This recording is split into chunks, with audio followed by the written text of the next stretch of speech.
Blessings and welcome, my sisters and brothers, to the Law of One. I'm Robert, humble messenger.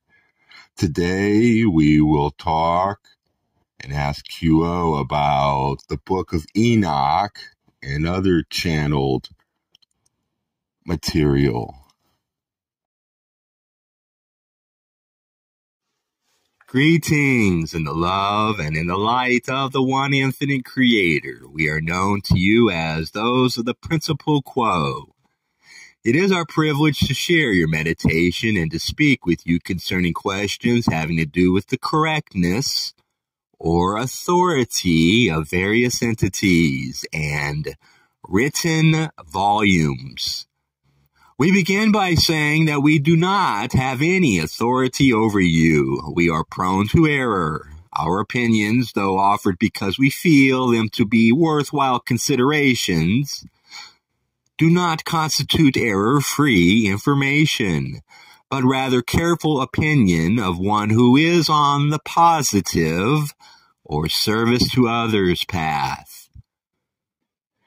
Each individual entity, each group of entities, in the end, all the unity of entities, insofar as they have the capacity to activate, evaluate, and judge, have no capacity for logically, rationally proving any authority from the outside in.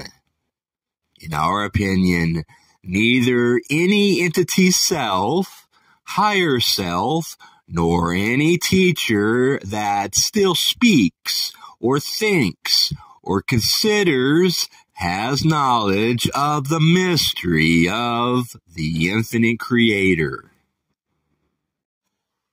By saying this, we wish to establish a basis upon which we may build. The foundation of the right consideration of an entity's position as judge of its own creation depends firstly upon there being no authority that is final. No hand or word has the master's authority over servants of the Infinite One. For the Infinite One has established that all manifested creation, there be no final, provable answers. As entities discover what seem to be definite answers, the edge or furthest limit of knowledge is pushed back, and it is discovered that beyond that new pioneering frontier of knowledge, there lies still an infinite mystery. Now, it is well for a student of any subject or field to do research, read and gather tools and resources for coming to understand that field of inquiry. Those who seek along a spiritual path are not so different from those who seek to learn how to work one of your machines or learn a previously unknown skill.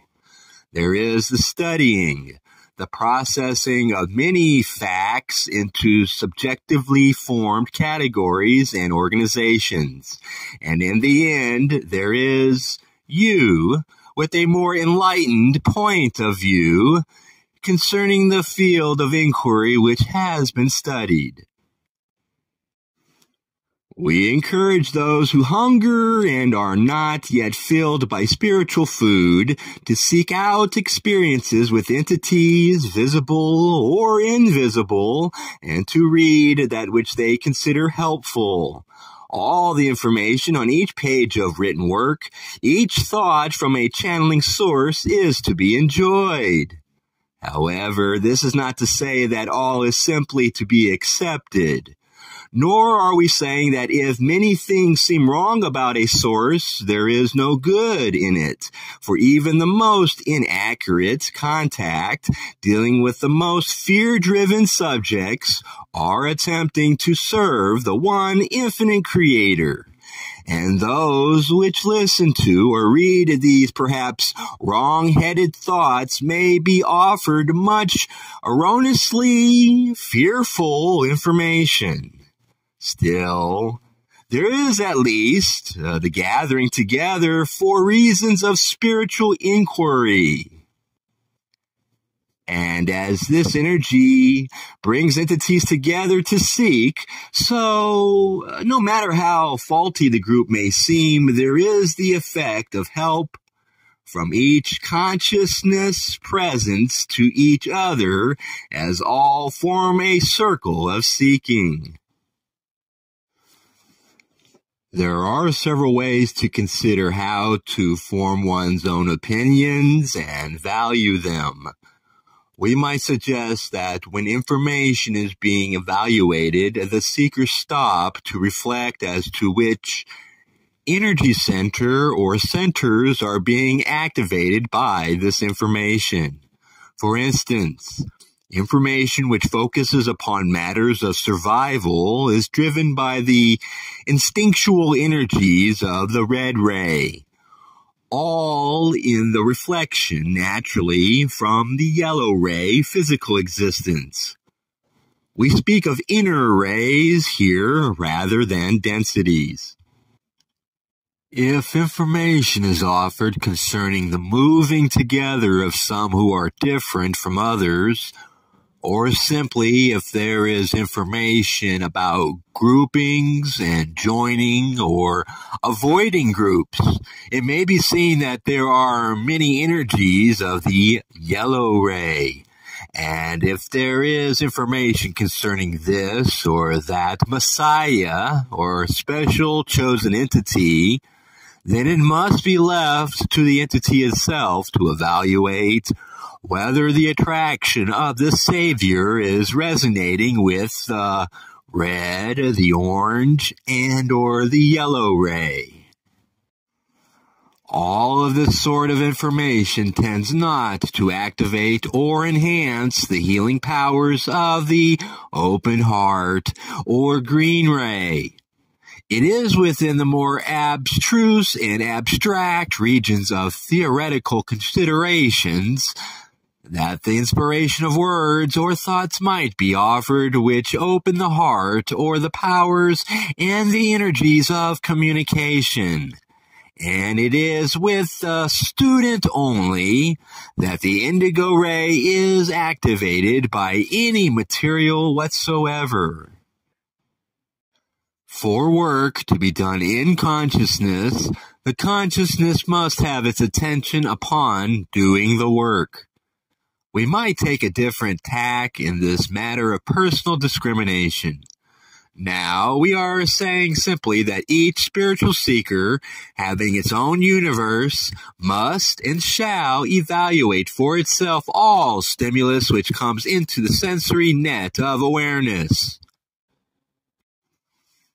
From the first impressions to the end of the most involved and recondite argument, all that is processed by a spiritual student is accurate to that student. And the only authority is that student.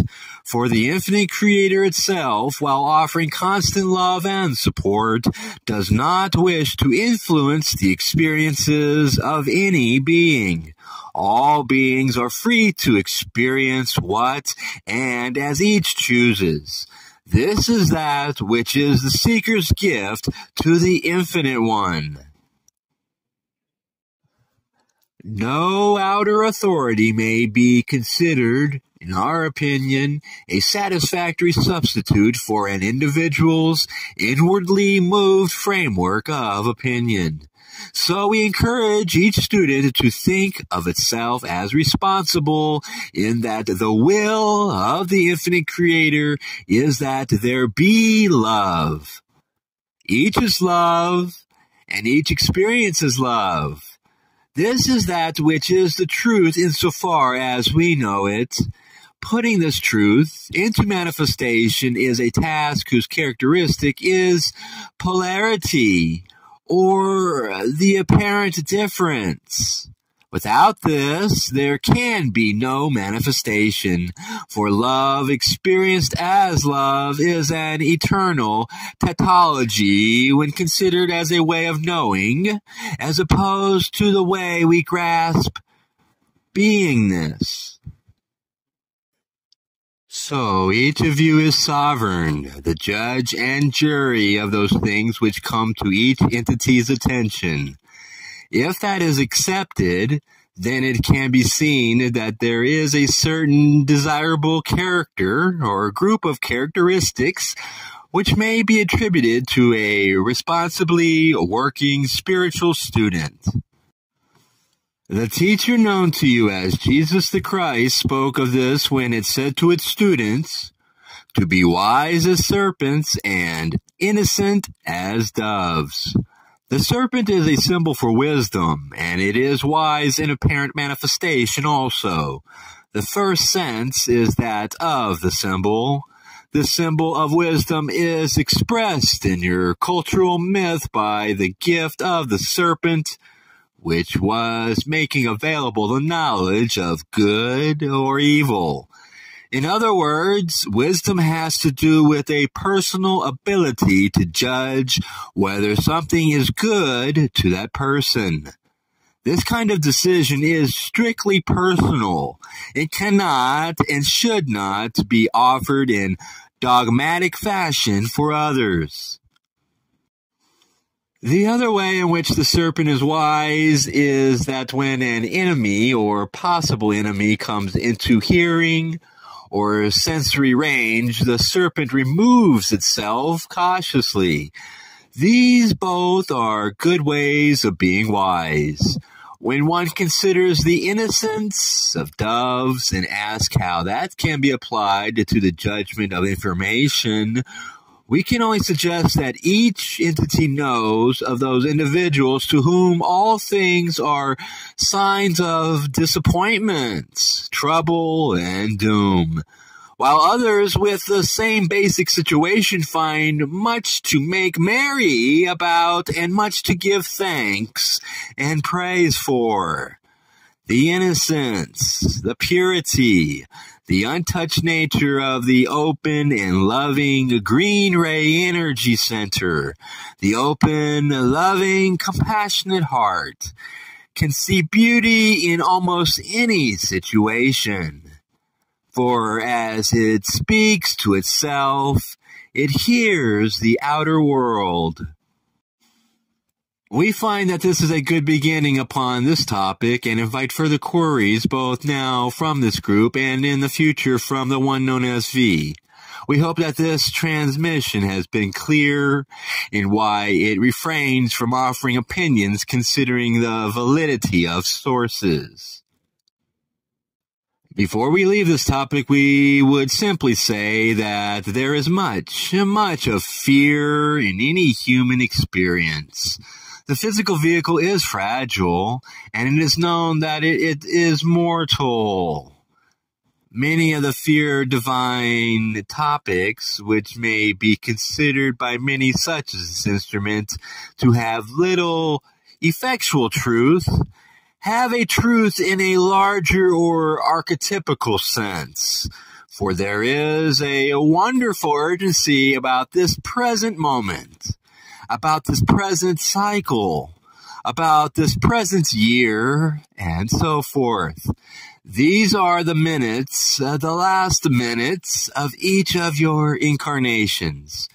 There may be millions of these last minutes, but they can be counted.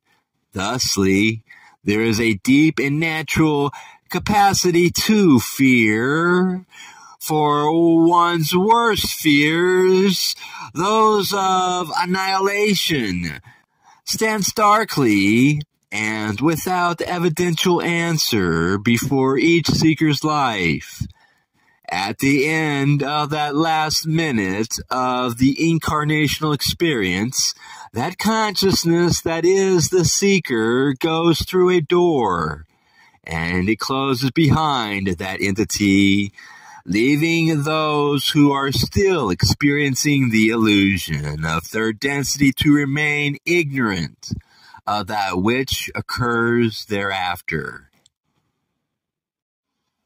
The most compassionate way to deal with this existential fear is to realize and affirm the wonder and blessing of each present moment. If disaster or catastrophe is to be part of an entity's destiny, it shall occur, regardless of planning attempts to protect the self from such a fate. If all is to be peaceful concerning a seeker's last days in this illusion, so it shall be. Although the seeker stands within 100 which are slain.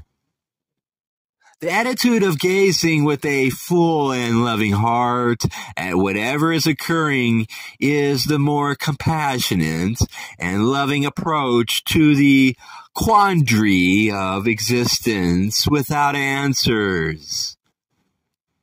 Appreciate and attempt to inhibit fully each moment, each minute and hour of each day of this experience, one at a time.